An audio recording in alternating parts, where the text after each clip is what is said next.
Aujourd'hui, on se retrouve pour aborder et parler des accords de Bâle 3.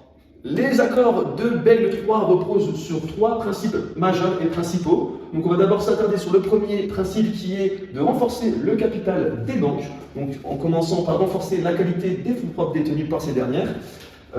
Comment font-elles du coup pour renforcer la qualité de leurs fonds propres? En augmentant la part des core equity tier 1, donc de 2 à 7% entre Bâle 1 et 2 et Bâle 3. Mais aussi en diminuant du coup les effets de levier. Donc je vais laisser place à Madame Levier qui va vous introduire et vous expliquer les effets de levier qui ont été un des facteurs favorisant la crise de 2008 et la faillite de Lehman Brothers.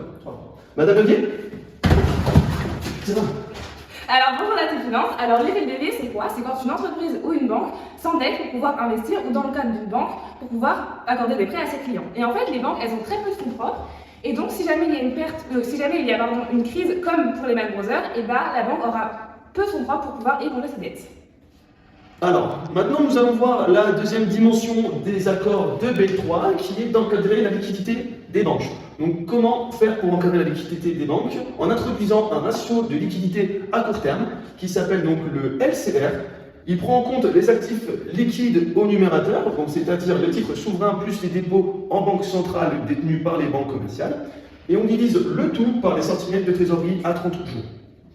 En plus de ce ratio de liquidité à court terme, on va prendre aussi en compte un ratio de liquidité cette fois-ci à long terme, sur une plus grande échelle de temps. Donc ce ratio est appelé le ratio NSFR, qui lui prend en compte les ressources stables du bilan de la banque, qu'on divise sur les emplois stables du même bilan. Et pour finir, nous allons voir le troisième et le dernier pilier des accords de Bâle 3, qui est de prévenir le risque systémique.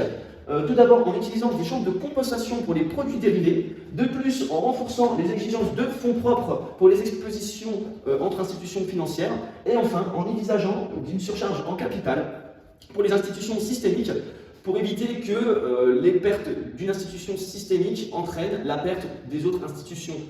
Merci à vous la Team Finance d'avoir visionné et regardé cette vidéo. Surtout n'oubliez pas de lâcher un pouce bleu pour soutenir toujours plus nos vidéos, notre projet. Voilà, j'espère qu'avec ça vous aurez un 1 sur 20 au prochain partiel. Donc je vous fais des gros bisous et à très bientôt.